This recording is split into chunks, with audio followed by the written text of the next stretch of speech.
ये अमृत के लिए हाथ नहीं बढ़ाया करते हैं, ये विषपान के लिए देश में हाथ बढ़ाया करते हैं। इनकी भूमिका किसी महादेव से कम नहीं। इसीलिए इतने वर्षों के बाद भी भारत दिनों दिन शक्तिशाली हुआ है, भारत दिनों दिन परिपक्व हुआ है। मेरा भारत 50 साल पुराना भारत क्या था और आज का भारत क्या है, ध्यान रखिए। आज का भारत कहां पहुंच गया है माननीय। आज विदेश घबराते हैं। लोगों ने कहा नरेंद्र मोदी हमेशा फ्लाइट में रहते हैं, ध्यान रखना, हमेशा घूमते रहते हैं। इतने साल प्रधानमंत्री रहे, 1-2 साल तो घूमते ही रहे। मैं उनका नादानो तुम क्या जानो वो क्यों घूमा करते हैं। नरेंद्र मोदी कोई वो व्यक्ति नहीं है जो ऐश आराम और ऐश्वर्य के लिए घूमा हो करता हो, किसी क्लब में जाया करता हो।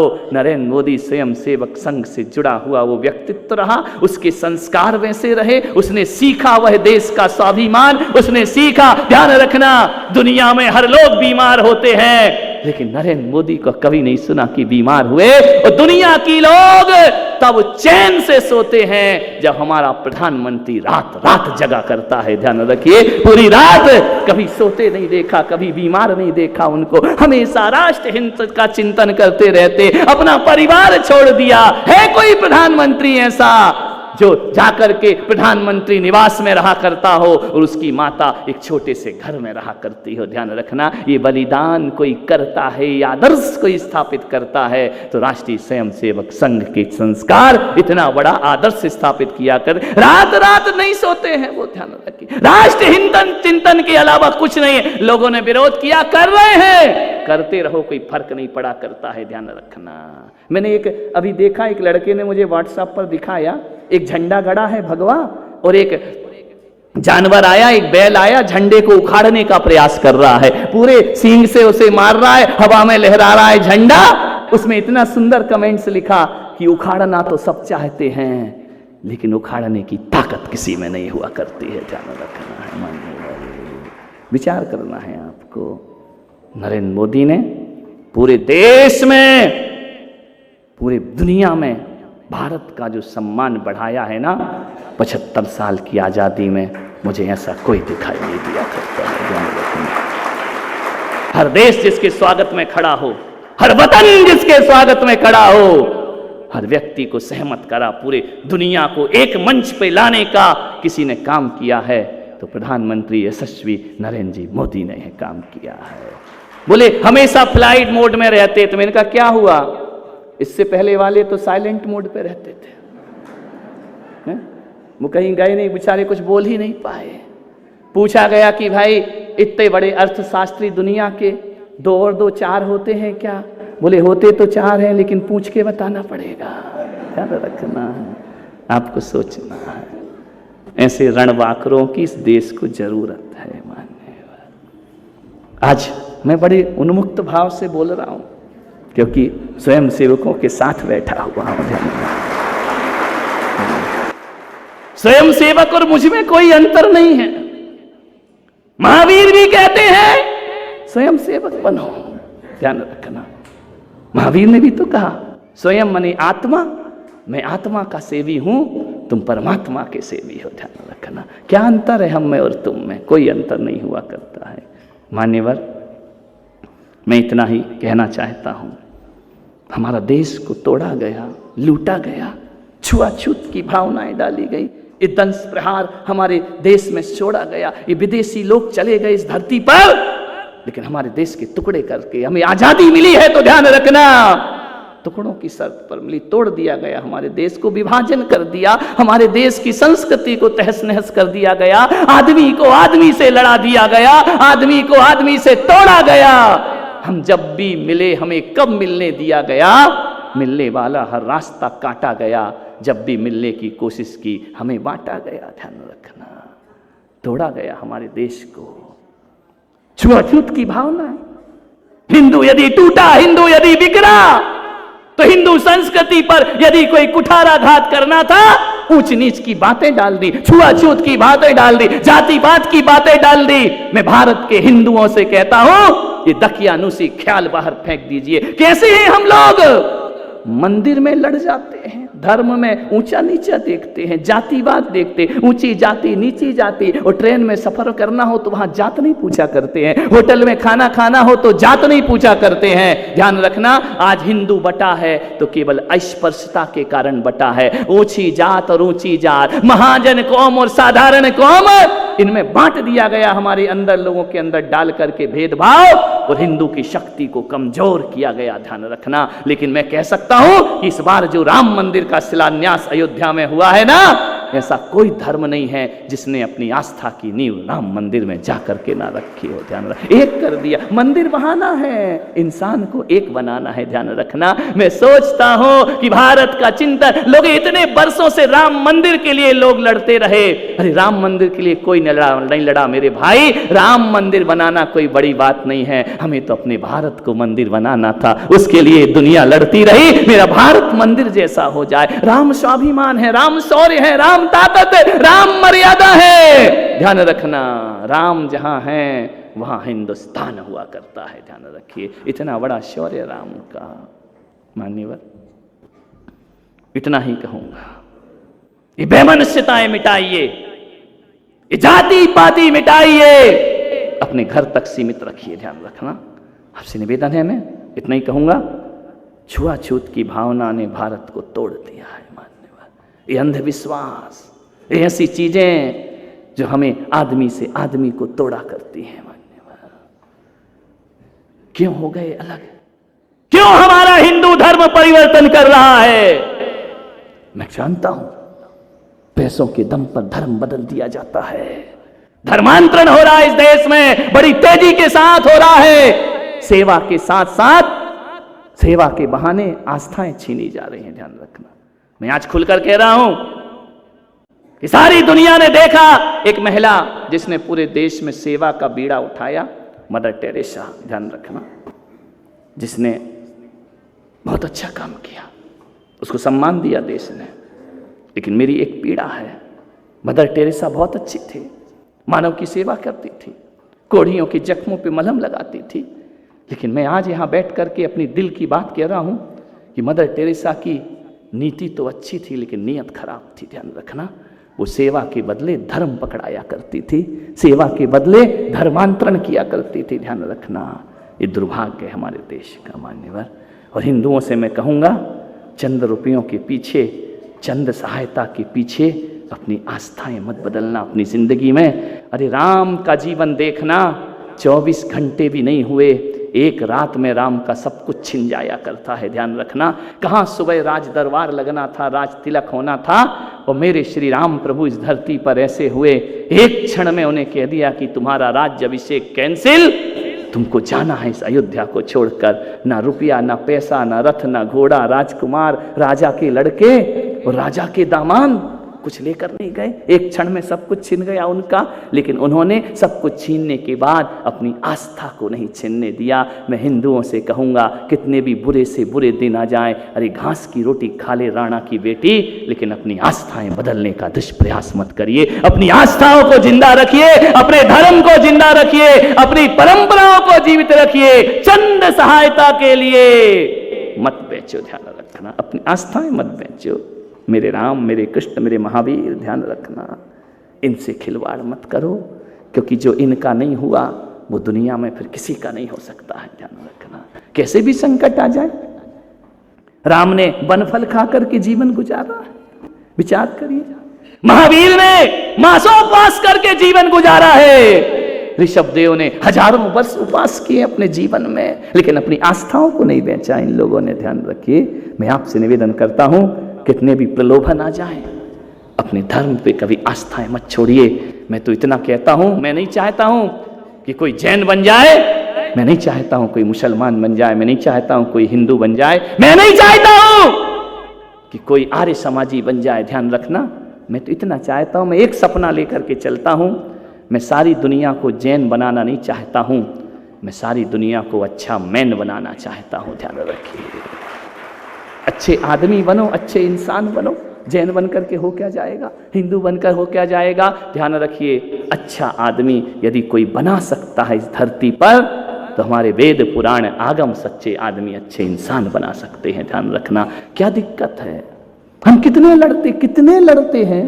राम मंदिर वाला कृष्ण के मंदिर में नहीं जाता, कृष्ण वाला शिव में नहीं जाता, जैन श्वेतांबर में नहीं जाता, श्वेतांबर दिगंबर में नहीं जाता है। ये क्या है? ध्यान रखिए।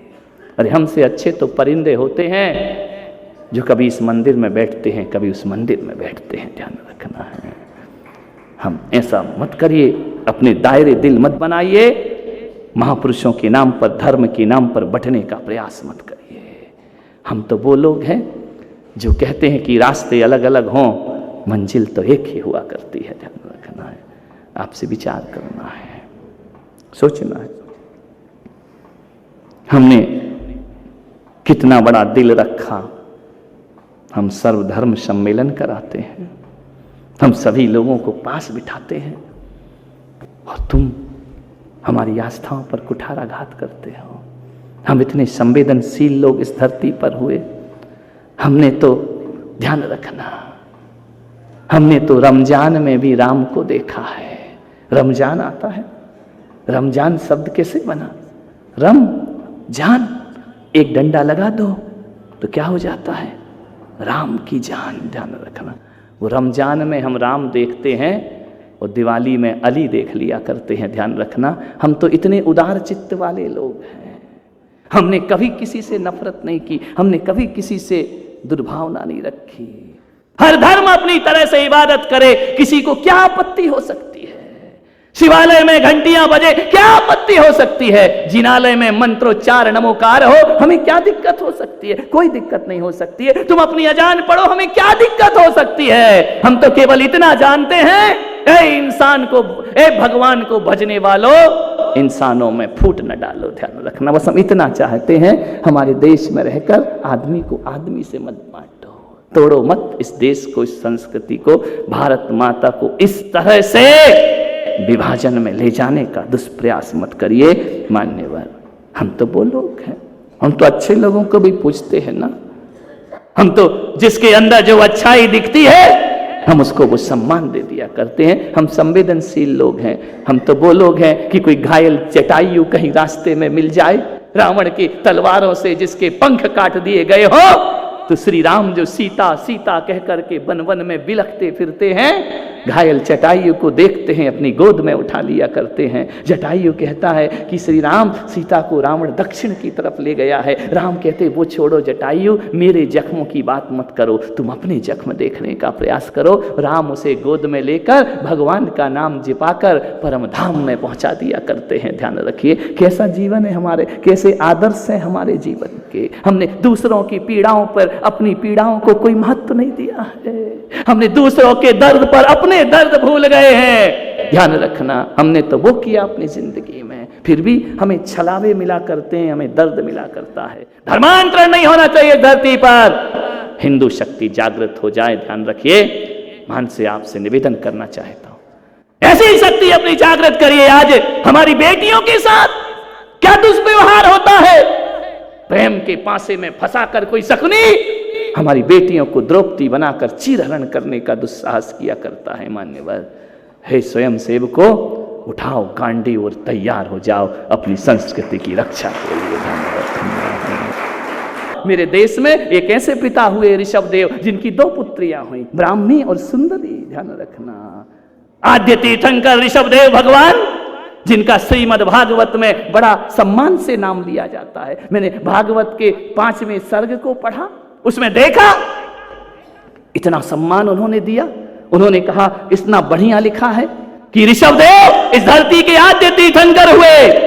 ऋषभदेव कर्म भूमि के प्रणेता हुए। ध्यान रखना, उनके बारे में भागवत उठा करके देखना, भागवत में लिखा हुआ है कि ऋषभदेव जैसा चरित्र, ऋषभदेव जैसा वैराग्य केवल ऋषभदेव ही धारण कर सकते हैं, दुनिया में कोई धारण नहीं कर सकता है। उसमें लिखा है, मैं जैन हूं इसलिए नहीं, मैं जैन नहीं हूं, मैं अच्छा मैन बनने का प्रयास कर रहा हूं। ध्यान रखना मान्यवर, उसमें लिखा है ऋषभ पुत्र भरत से इस देश का नाम भारत पड़ा करता है। ध्यान रखना, ये हिंदू ग्रंथ, वैदिक ग्रंथ कह रहे हैं, गरुड़ पुराण कहा करता रखा है, कितने सम्मान से ऋषभदेव का उसमें नाम लिया। भरत जी का वर्णन जरा पढ़ो भागवत में उठा करके, भरत जी कैसे घर में बैरागी हुआ करते हैं। मान्यवर, मैं आपसे कहता हूँ मेरे देश की बेटियों से ऐसी संस्कृति में मत भागो कि लोग तुम्हें देखकर वासना से डूबें, और ऐसा चरित्र जियो मेरी बेटियों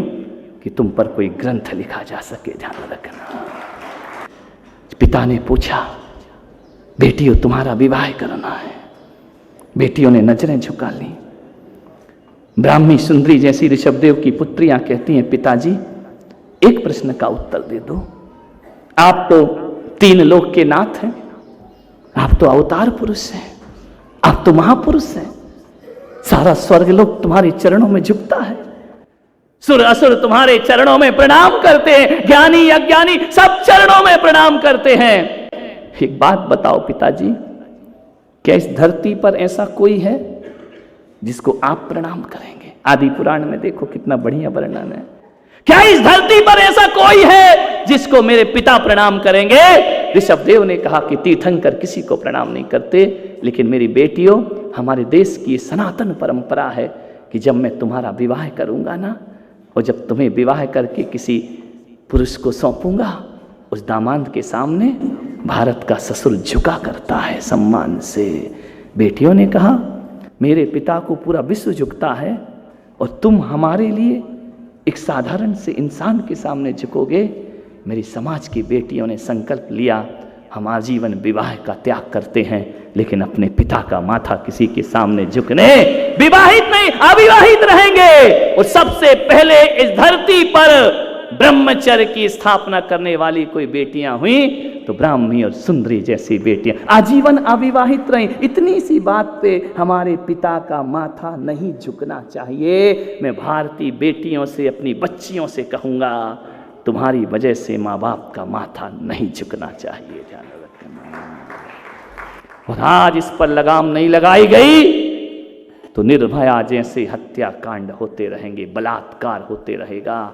मान्यवर, देश की फिजाओं को बदलना है, अपनी संस्कृति में लौट करके। कोई नेता नहीं बदल सकता देश को, कोई लीडर नहीं बदल सकता देश को, कोई नहीं बदल सकता। यदि देश को कोई बदल सकता है तो केवल देश को बदलने की ताकत हमारे वेद पुराण आगम निगमों में बदलने की ताकत हुआ करती है, हमारे धर्म शास्त्रों में ताकत हुआ करती है। अपनी संस्कृति पर गर्व करो, अपनी भाषा पर गर्व करो।